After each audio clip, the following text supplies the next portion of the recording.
Assalamualaikum warahmatullahi wabarakatuh. Pada kesempatan kali ini, saya Dika Winasari akan menjelaskan tentang chapter 16, yaitu How to Accomplish Corporate Social Responsibility for Human Rights, a case study on the Nicaraguan sugarcane industry. Yang pertama yang akan dibahas pendahuluannya, di mana Business and Human Rights Resource Center itu menerbitkan sejumlah besar kasus tentang kondisi hidup dan kerja karyawan yang buruk, serta adanya pencemaran lingkungan tanah di masyarakat, serta kerusakan sumber daya manusia. Lalu akhirnya timbullah pertanyaan, bagaimana mendefinisikan dan melaksanakan tanggung jawab sosial perusahaan. Masyarakat internasional sendiri itu hampir tidak menyadari perlunya pengembangan pendekatan yang memadai tentang adanya CSR sehubungan dengan kepatuhan terhadap hak asasi manusia di tempat kerja. Selain itu, adanya kurangnya perhatian terhadap tanggung jawab bisnis untuk menghormati hak-hak dasar pekerja di tempat kerjanya. Lalu yang pertama ada theoretical framework, di mana ada proses penetapan standar hak-hak buruh pada tahun 1919, lalu berkenaan dengan perburuan, ada pasal 23 dan pasal 2 UDHR yang mengatur hak atas pekerjaan, non-diskriminasi, kondisi kerja yang menguntungkan, pengupahan yang sama dan adil, jam kerja yang terbatas, serikat pekerja yang membela kepentingan pekerja, dan perlindungan sosial. Selain itu, pada tahun 2008, Profesor John Rucci juga meluncurkan kerangka kerja bernama Protect, Respect, and Remedy, di mana kerangka kerja PBB ini terdiri dari 3 pilar. 3 pilar Protect, Respect, and Remedy tadi. Yang pertama ada the state duty to protect, di mana the state duty to protect itu pilar pertama dari kerangka kebijakan yang meliputi tugas negara untuk menjaga dari pelanggaran HAM oleh pihak ketiga melalui pelaksanaan proses legislatif yang sesuai. Lalu yang kedua ada the corporate responsibility to respect, di mana prinsip yang kedua ini membebankan tanggung jawab pada perusahaan untuk menghormati SDM di luar kewajiban untuk mematuhi undang-undang nasional. Yang ketiga ada access to remedies, di mana pilar ketiga itu berfokus pada aksesibilitas prosedur perbaikan bagi mereka di mana SDM-nya itu terkena dampak buruk melalui pihak ketiga. Nah, artikel ini sendiri itu bertujuan untuk menjawab pertanyaan penelitian di mana bisakah kerangka kerja PBB tadi mempromosikan pencapaian CSR di negara berkembang. Penilaian dilakukan dengan 4 fundamental labor standard yang ditetapkan oleh Organisasi Ketenagakerjaan PBB ILO, International Labour Organization, yang merupakan prinsip kerja yang paling mengakar dan diakui secara universal. Standar ini dicerminkan oleh Undang-Undang HAM dan LR internasional serta berfungsi sebagai pedoman yang berlaku untuk semua bisnis, di mana 4 fundamental tersebut, yang pertama ada kebebasan berserikat dan pengakuan efektif atas hak untuk berunding bersama, yang kedua ada penghapusan segala bentuk kerja paksa atau kerja wajib, yang ketiga ada penghapusan efektif pekerja anak, yang terakhir ada penghapusan diskriminasi dalam pekerjaan dan jabatan. Lalu ada research dan methodology, di mana penelitian ini dilakukan mulai tanggal 11 Februari 2013 hingga 31 Maret 2014, meliputi persiapan kuesioner, wawancara ke narasumber, menyelidiki lokasi lapangan, dan menggunakan dokumen resmi SRSG, lalu menganalisis data sekunder seperti undang-undang dan peraturan. Serta fokus penelitian ini tuh hanya dilakukan pada satu perusahaan dan dampaknya pada hak-hak pekerja. Variabel penilaian utama didefinisikan melalui standar global, di mana korporasi yang dipelajari tidak bertanggung jawab secara langsung. Contextual background-nya, di mana ada chronic kidney disease di Nicaragua sugarcane, di perusahaan Nicaragua. Jadi Nicaragua sendiri itu merupakan negara pertanian yang menghasilkan 5 juta ton tebu yang dimiliki oleh grup Pelas, di mana 3.000 pekerja itu periode panennya dari bulan November hingga Mei. Penyakit chronic kidney disease ini menjangkit para pekerja di Nicaragua. Nah, penyakit ini tuh melanda Amerika Tengah dan sebanyak 20.000 orang itu tewas. Nah, kasus tertingginya berasal dari Nicaragua. The impact of economic activities on worker health, jadi faktor yang kemungkinan penyebab dari penyakit gagal ginjal itu adanya working hours yang panjang sehingga kurangnya istirahat, lalu ada stres, keracunan pestisida, dehidrasi kronis, lalu terlalu banyak mengkonsumsi gula.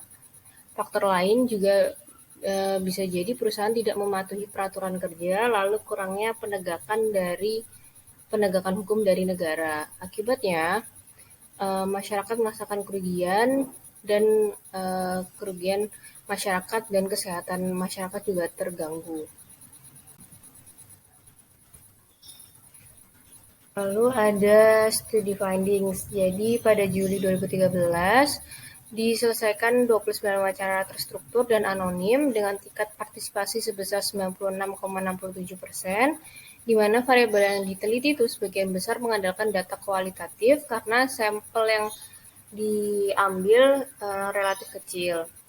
Pada studi finding ini didapatkan ada 2, yaitu demographic data dan labor condition related to fundamental principle.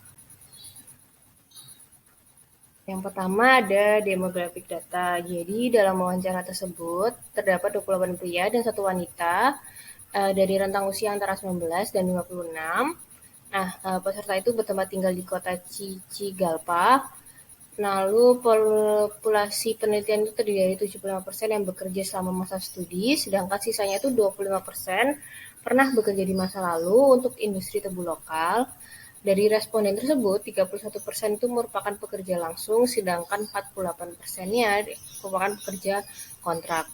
Nah, dari peserta studi, 17% itu pernah menunjukkan kreatinin indikator CKDNT tadi yang tinggi, serta 14%-nya telah didiagnosis menderita gagal ginjal. Nah, secara total, 30% dari mereka yang disurvei itu dipengaruhi oleh kerusakan ginjal. Lalu ada labor condition related to fundamental principle. Jadi variabel studi yang dipilih yaitu adalah 4 standar tenaga kerjaan ILO yang dilarang keras untuk dilanggar melalui konvensi PBB dan ILO, di mana ada freedom of association, right to organize and collectively bargain, lalu ada elimination of all form, lalu effective abolition, lalu elimination of discrimination in respect. Jadi freedom of association itu berdasarkan UDHR 1948, hak pekerja untuk mengatur kebebasan hak pekerja untuk berserikat dan berunding bersama. Jadi pengakuan mutlak atas kebebasan berserikat, di mana memungkinkan para pekerja untuk menggunakan kekuatan negosiasi mereka secara maksimal untuk mengadvokasi peningkatan perlindungan kondisi kerja yang lebih baik. Lalu ada elimination of all form of forced labor, di mana di bawah konvensi ILO nomor 29, 1930 pasal 2 ayat 1, kerja paksa itu didefinisikan sebagai semua pekerjaan atau layanan yang dituntut dari seseorang di bawah ancaman hukuman apapun dan untuk mana orang tersebut itu tidak menawarkan dirinya secara sukarela. Nah, 2 faktor kunci itu yaitu ancaman hukum dan kerja paksa tercakup dalam penetapan ini. Konstitusi Nicaragua sendiri itu melarang segala bentuk perbudakan. Nah, 93% responden itu menegaskan bahwa pekerja tidak diizinkan meninggalkan tempat kerja kapanpun mereka mau selama bekerja. Nah, dari 29 responden, 3 menyebutkan bahwa mereka diharuskan untuk memenuhi kuota yang ditetapkan perusahaan sebelum mereka diizinkan untuk menyelesaikan pekerjaan mereka. Lalu ada the effective abolition of child labor, di mana menurut Konvenan Internasional tentang Hak Ekonomi, Sosial dan Budaya 1976, pasal 10 ayat 3, dan Konvensi Hak Anak 1990 pasal 32, pekerja anak itu mencakup semua praktik kerja yang merampas antara lain hak anak untuk dilindungi dari eksploitasi ekonomi dan dari melakukan pekerjaan apapun yang mungkin berbahaya atau mengganggu pendidikan anak atau berbahaya bagi kesehatan dan perkembangan fisik, mental, spiritual, moral, atau sosialnya anak. Dari responden yang ada, 30% menjawab anak-anak di bawah usia 14 tahun itu bekerja di ladang tebu. Sedangkan 83% menyatakan bahwa mereka di usia 14 hingga 17% bekerja di perkebunan tersebut. Konvensi ILO sendiri ini mengecam diskriminasi di tempat kerja berdasarkan ras, warna kulit, jenis kelamin, agama, opini politik, asal negara, atau asal sosial. Berkenaan dengan diskriminasi, lalu selanjutnya berdasarkan Elimination of Discrimination in Respect, jadi yang tadi saya jelaskan, jadi melalui konvensi ILO sendiri, mereka tuh mengecam adanya diskriminasi di tempat kerja. Namun pada survei ini tidak ada bukti nyata untuk diskriminasi yang teridentifikasi selama pengamatan lapangan. Oleh karena itu, tidak dibahas lebih lanjut dalam pertanyaan.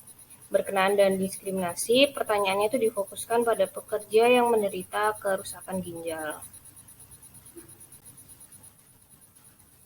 Lalu selanjutnya ada discussion. Jadi setelah membahas terkait kerangka kerja PBB yang mempromosikan pencapaian CSR, nah tetapi bisakah itu berhasil dalam konteks negara yang berkembang?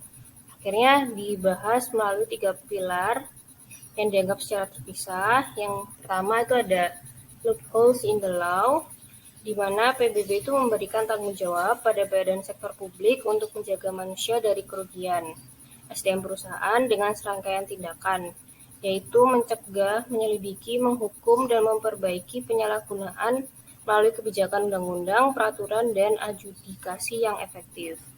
Lalu ada the default of corporate social responsibility. Prinsip kerangka kerja PBB itu menyatakan bahwa perusahaan itu bertanggung jawab untuk mematuhi konvensi universal PBB atau ILO serta perjanjian yang diratifikasi oleh negara. Jenis hukum ini disebut hukum yang lunak yang dapat ditegakkan secara hukum melalui negara nasional. Lalu the lack of access to remedies, di mana kerangka kerja PBB mengacu pada mekanisme yang telah diterapkan untuk mengatasi penyalahgunaan sumber daya manusia perusahaan dengan pencapaian CSR. Lalu how the UN framework pillars harmonize, jadi pilar kerangka kerja PBB saling terkait dan perlu diselaraskan untuk menciptakan lingkungan bisnis yang berkelanjutan. Dalam kasus yang diteliti, satu pihak terutama dikecualikan dari beragam proses yang sedang berlangsung sehingga menghambat pembentukan forum bersama. Hak asasi manusia dan tenaga kerja universal telah diterapkan beberapa dekade yang lalu, tetapi masih banyak disalahgunakan dan hanya sedikit yang telah dilakukan untuk meningkatkan mekanisme penegakan yang membuat norma tersebut pada akhirnya berharga dan benar-benar menghapus pelanggaran. Selanjutnya, pada akhirnya, concluding remarks-nya, pendekatan studi kasus dipilih untuk menerapkan kerangka kerja PBB dalam praktiknya dengan tujuan untuk menganalisis kemampuannya dalam mempromosikan penegakan CSR. Fase implementasi kerangka kerja PBB justru diperlukan untuk menilai relevansi praktis dari prinsip-prinsip panduan global. Kerangka kerja PBB menekankan berbagai norma aturan yang berlaku untuk semua jenis bisnis.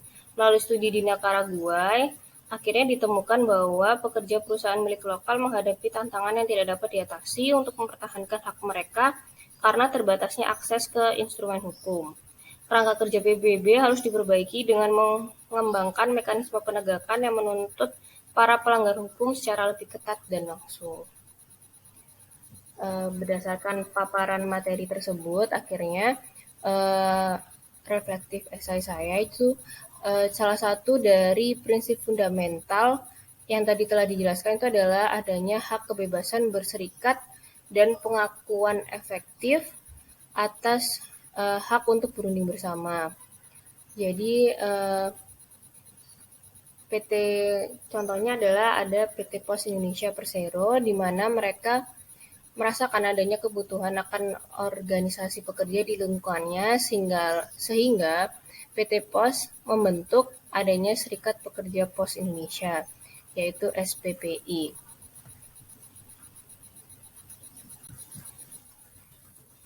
Ya, sekian presentasi dari saya. Terima kasih. Assalamualaikum warahmatullahi wabarakatuh.